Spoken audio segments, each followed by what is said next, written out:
My name is Corie. I am your host, and we are on episode 3 of this new baby podcast of mine.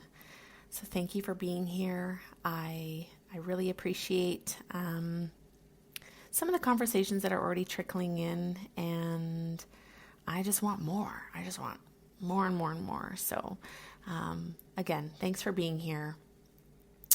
Today, I am actually talking about people pleasing as a bit of a maladaptive coping strategy, and how oftentimes it's something deeper than the surface that is propelling our behaviors.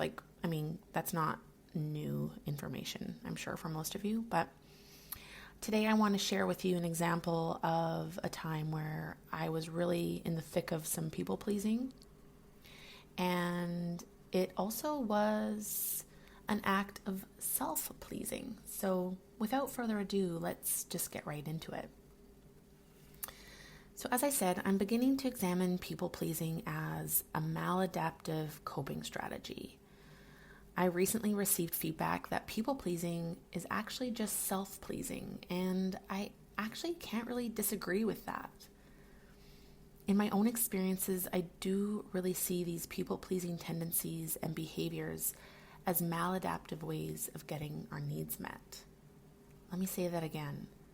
People pleasing tendencies and behaviors are maladaptive ways of getting our needs met. Maladaptive meaning not the best, could be better. And I think that's the whole issue. We project our own insecurities and struggles into behaviors that then affect others. So instead of talking around this, I would like to dig right in. An example I can offer is from my own lived experiences. It happened this winter. I was asked to house sit for 2 different friends during 2 different periods of time within the same month. In addition to that, a 3rd friend asked if I could help her out with her business while she took a holiday. This was all on top of my full-time job, my evening side job, and it was during a time where my grandfather was in the hospital and my dad's health was really poor. My gut was telling me, no, this is too much. I don't want to subject myself to more stress. I don't want to wear myself too thin. However, there was this selfish desire for the additional income.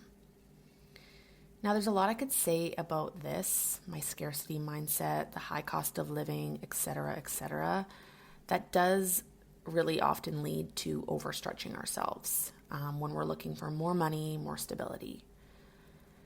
However, my biggest driving factor was wanting to be the solution to my friends' problems.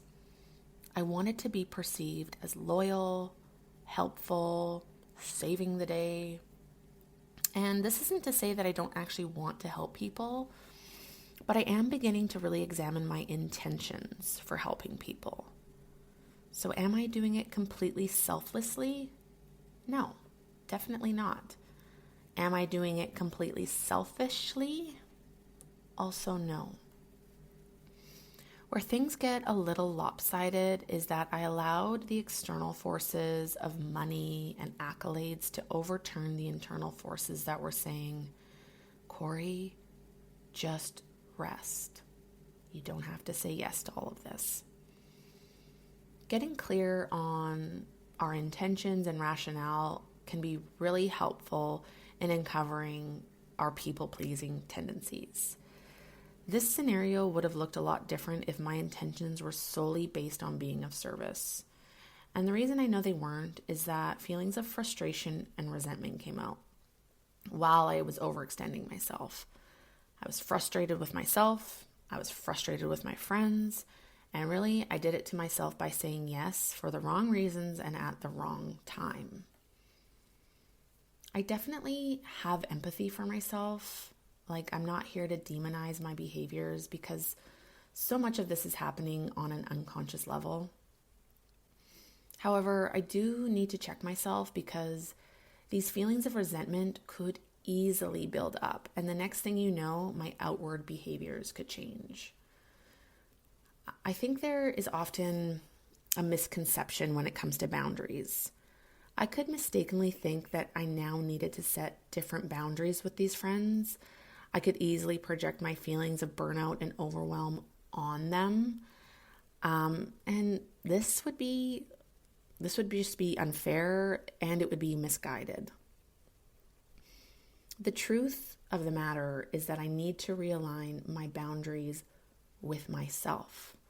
I need to find the guidance internally to know when to say yes and when to say no.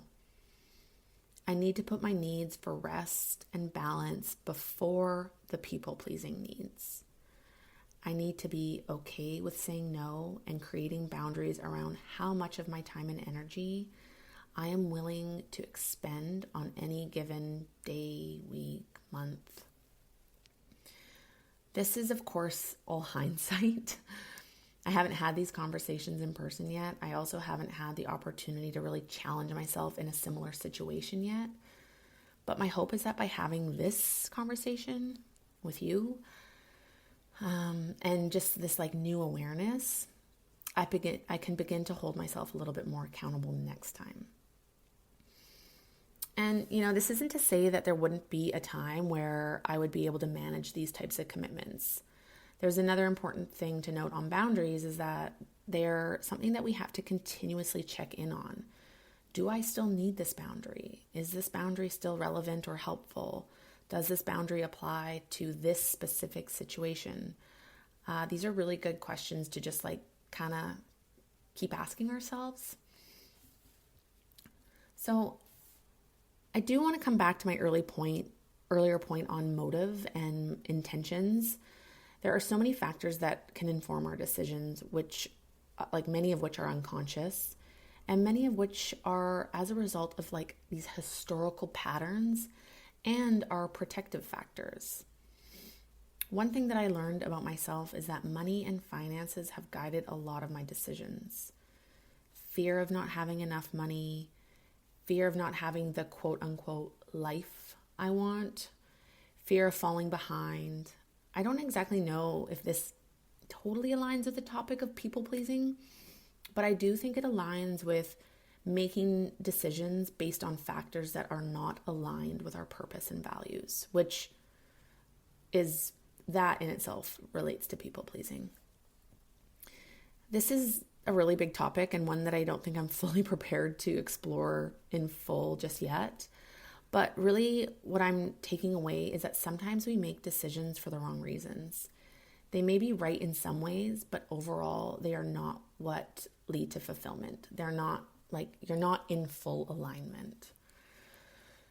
So yes, I was able to make more money that month, but looking back, the money didn't make the burnout go away.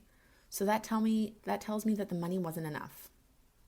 I have the privilege of taking these side jobs on as additional income.